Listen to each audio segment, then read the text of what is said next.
10 ናቸው። ዛሬ 10ሩንና ዋና ዋና የምላቸውን አነሳላችኋለሁ።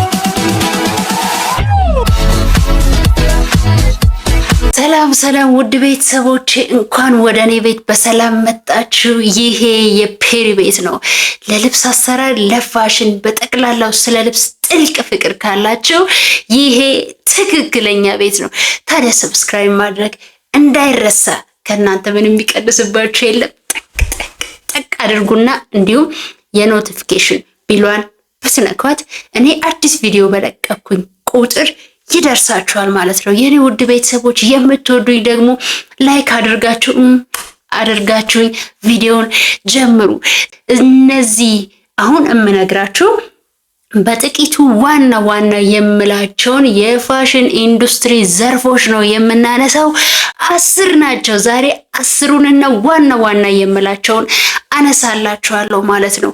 በመጀመሪያና በአንደኛ ደረጃ ያለው ፋሽን ዲዛይነር ነው።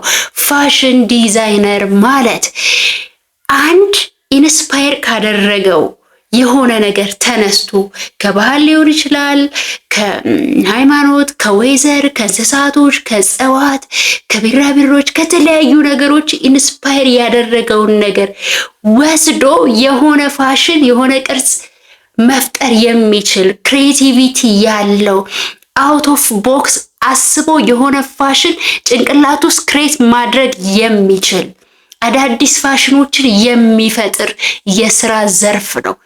ፋሽን ዲዛይነር ሲባል ሰፊ ማለት አይደለም። ፋሽን ዲዛይነር ሲባል ፓተርን ሜክ የሚያደርግ ማለት አይደለም።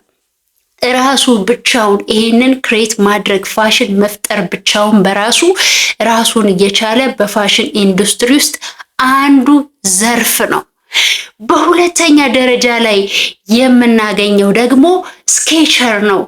ይሄ ፋሽን ዲዛይነር በምናብ በሀሳብ ውስጥ የፈጠረውን አይዲያ ወይም ሀሳብ ይሄ ስኬቸር ወይ ደግሞ ሰዓሊው የሱን ሀሳብ ተቀብሎ ወደ ወረቀት የሚያመጣ የሚስል ወይም ደግሞ ኮምፒውተር ላይ ስኬች የሚያደርግ ኦኬ፣ ስጋ እንዲለብስ የዛ የፋሽን ዲዛይነር ክሬቲቪቲው ሀሳቡ ስጋ እንዲለብስ የሚያደርግ ማለት ነው። ኦኬ፣ በስዕል ያስቀምጥለታል። ሀሳቡን እየነገረው ሀሳቡን እያወራው እንደዚህ አይነት ነገር እንዲህ ነው የምፈልገው፣ ትከሻው ጋር እንዲህ ቢሆን እንትኑ እንዲህ ቢሆን እያለ የሚነግረውን ነገር የሚስል በስዕል ወረቀት ላይ የሚያስቀምጥ ማለት ነው። ስኬቸር ይባላል። ሁለተኛው እሱ ነው።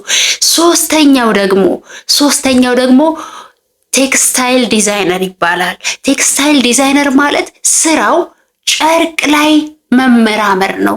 የጨርቁ ዲዛይን እንዴት ይሁን፣ ባህሪው እንዴት ይሁን፣ ከለሩ ስትሬች ይሁን ወይስ ምናምን ብሎ ጨርቆች የሚመርጥ ለዛ ለተፈጠረው ዲዛይን ስኬች ለተደረገው ዲዛይን ጨርቅ የሚመርጥ በምን አይነት ከለር ቢሰራ፣ ምን አይነት ግብአቶች ብንጠቀም፣ ምን አይነት ፕሪንት ብናደርግ ጨርቆች ላይ ብቻ ነው የሚሰራው። ፓተርን አይወጣም፣ አይስልም፣ ዲዛይን አይፈጥርም።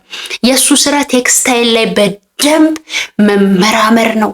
ወቅቱን ያማከለ ለክረምት ለበጋ ይሄ ልብስ ለምን ይሆናል፣ ለኦኬዥን ይሆናል ወይ፣ ጨርቁን ምን አይነት እንምረጥለት፣ ናቹራል ፋብሪክ ወይ ሲንቴቲክ የሚሉትን ነገሮች ተመራምሮ የጨርቁን ከለር የጨርቁን ፓተርኖች ዲሳይድ የሚያደርግ የፋሽን ኢንዱስትሪ ውስጥ ያለ አንድ ራሱን የቻለ የስራ ዘርፍ ነው።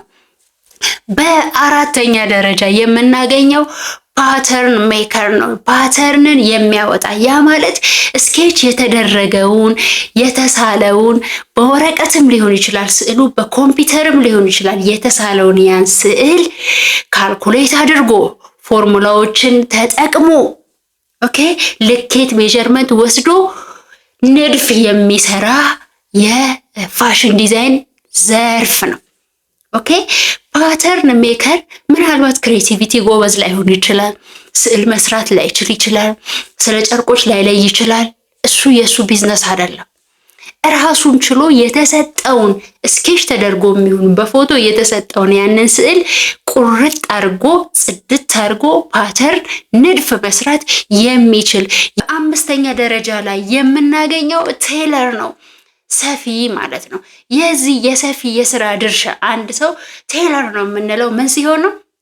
ፓተርን ቆራጩ በፓተርን ወረቀት ሰርቶ ቆርጦ ያስቀመጠለትን አስደግፎ ጨርቁን ይቆርጥና በስፌት ማሽን ጨርቆቹን አገናኝቶ ልብስ መስራት የሚችል የስፌት ችሎታ ያለው የተፈለጉትን የተቆረጡትን ፓተርኖች አገናኝቶ ሙሉ ልብስ መስራት የሚችል የስፌት ባለሙያ ማለት ነው።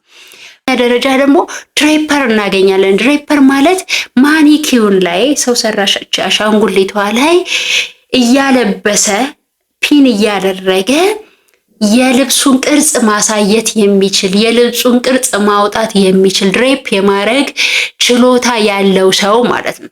እሱ ላይ ራሱ ስፔሻላይዝ አድርጋችሁ እሱ ራሱን የቻለ የስራ ዘርፍ ነው። ኦኬ ፋሽን ዲዛይነር ሲባል ሁሉን መቻል አለበት ማለት አይደለም። አንደኛውን መርጣችሁ እዛ ላይ በደንብ አድምታችሁ ስፔሻላይዝ አድርጋችሁ እንደ አንድ የስራ ዘርፍ እሱን መጠቀም ትችላላችሁ ማለት ነው። የኔ ውድ ቤተሰቦች 6ኛውን አይተናል። ታዲያ እስካሁን አይታችሁ ሰብስክራይብ ያላደረጋችሁ ሰዎች ካላችሁ ሰብስክራይብ አድርጉ።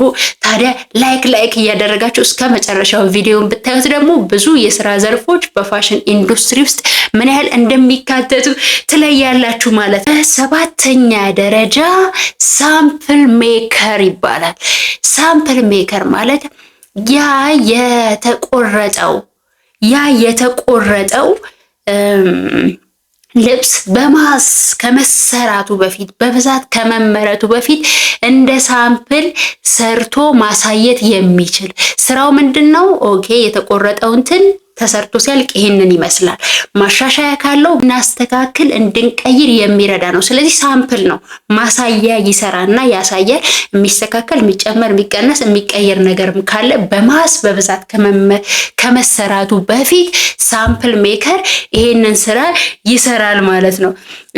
በ8ኛ ደረጃ ፋሽን ስታይሊስት ይባላል። ፋሽን ስታይሊስት ማለት ለፎቶ ለማስታወቂያ ታዋቂ ሰዎችን አስተካክሎ የሚያለብስ የትኛው ከለር ከየትኛው ከለር ከሷ ሰውነት ጋር ምን ይሄዳል፣ ማኒኩዊን ላይ ሲሰቀሉ ልብሶች እንዴት መሰቀል አለባቸው ብሎ መልበስ ያለባችሁን ልብስ መርጦ አዘንጦ የሚያለብስ ማለት ነው። መራጭ ነው። የትኛው ከየትኛው ጋር ብንለብስ ብሎ ፋሽን ክሬት የሚያደርግ አለባበሱን የሚያሳምር የሚያዘንጥ፣ ይሄን ብትለብሽ ይሄን ከዚህ ጋር፣ ይሄን ብትለብስ ይሄን ከዚህ ጋር ብሎ መምረጥ የሚችል የፋሽን ስታይሊስት እይታው በጣም ረቀቅ ያለ መሆን አለበት። 9ኛ ደረጃ ፋሽን ባየር ይባላል። ፋሽን ባየር በተለምዶኛ ምንድነው የምንለው? የልብስ መሸጫ ሱቅ ያላቸው ሰዎች የትኛው አሁን ጊዜው የትኛው ይለበሳል፣ የትኛው ጥሩ ዋጋ አለው፣ የትኛው ነው ደግሞ ተቀባይነት ያለው የፋሽን ስታይል ብሎ ወይ ደግሞ ፋሽን አሁን ላይ የትኛው ነው ፋሽን ተቀባይነት ያለው ልብስ የትኛው ነው፣ የሰው ምርጫ የትኛው ነው ብሎ ኮሌክት አድርጎ የራሱ ሱቅ ሰቅሎ ያንን ልብስ የሚሸጥ ማለት ነው። ይገዛችኋል ከፋሽን ከናንተ፣ ከዛ ለቡቲኩ ወስዶ አትርፎ ይሸጣል ማለት ነው። አንድ የፋሽን ኢንዱስትሪ ውስጥ ያለ የስራ ዘርፍ አካል ነው። ቡቲክ አላችሁ ማለት ጀስት የፋሽን ዲዛይን ኢንዱስትሪ ውስጥ ነው ያላችሁት፣ የልብስ ስራ ኢንዱስትሪ ውስጥ ነው ያላችሁት ማለት ነው። በ10ኛ ደረጃ ፋሽን ማርኬተር ነው። ፋሽን ማርኬተር የእናንተን ብራንድ በሶሻል ሚዲያ በማስታወቂያ በተለያዩ መንገዶች የሚያስተዋውቅ፣ ገበያ ወደ እናንተ እንዲመጣ በደንብ ሰዎች ጋር እንዲደርስ አናውንስ የሚያደርግ የተለያዩ መንገዶችን የሚጠቀም ስትራቴጂዎችን የሚነድፍ። ምክንያቱም የእናንተ የሰራችሁት ስራ የተመረተው ልብስ ያ ፋሽን ካልተገዛ ዋጋ የለውም ማለት። ስለዚህ ሰዎች ጋር መድረስ አለበት፣ መተዋወቅ አለበት። ያለውን መንገድ ሁሉ የሚጠቀም በደንብ ብራንዳችሁን የማስተዋወቅ ስራ የሚሰራላችሁ አካል ማለት ነው ፋሽን ማርኬተር። ኦኬ ብዙ ዘርፎች አሉት በፋሽን ኢንዱስትሪ ውስጥ። ዛሬ 10ን አይተናል። ከዚህ ውስጥ እናንተ የትኛውን ነው መሆን የምትፈልጉት? የትኛው ጋ ናችሁ? ምክንያቱም ፋሽን ዲዛይን ህልሜ ነው የሚል ሰው ብዙ ጊዜ ኮመንት ላይ ይጽፍልኛል። ፋሽን ዲዛይን ህልሜ ነው ስንል የትኛው ዘርፍ ላይ የትኛው ጋ ናችሁ እናንተ? ኦኬ ሰፊው ላይ ብቻ ነው መሆን የምትፈልጉት? እሱም አንዱ አካል ነው። ፓተርን አልዋጣ ካላችሁ ኦኬ፣ የእናንተ ሆቢ ላይሆን ይችላል። የእናንተ ምናልባት ስጦታ በሌላው ዘርፍ ሊሆን ይችላል አይደል? ፓተርን ሜኪንግ እምቢ ካላችሁ ቴለር ልትሆኑ ትችላላችሁ። እሱ እምቢ ሲላችሁ ስኬቸር ልትሆኑ ትችላላችሁ። የትኛው እዚህ ውስጥ ካሉት የትኛው ነው ሞር ተስጦ ያላችሁ? የትኛው ላይ ናችሁ አክቲቭ? ማስተዋወቁ ላይ ነው? ልብስ መረጣ ላይ ነው? ስኬቹ ላይ ነው? ወይስ ገዝቶ መሸጥ ላይ ነው? የመሳሰሉት የሚለውን ነገር እንድትመርጡ እድል ይሰጣችኋል እንጂ መስፋት እና ፓተርን ማውጣት ማለት ፋሽን ዲዛይነር እሱ ብቻ ነው ማለት አይደለም። ዘርፉ ብዙ ነው ማለት ነው። የኔ ውድ ቤተሰቦች ዛሬ ያነሳሁላችሁ ሀሳብ እንደሚጠቅማችሁ እንደሚረዳችሁ ባለሙሉ ተስፋ ነኝ። በሌላ ጠቃሚ ቪዲዮ እንገናኛለን። ታዲያ ሰብስክራይብ እንዳይረሳ።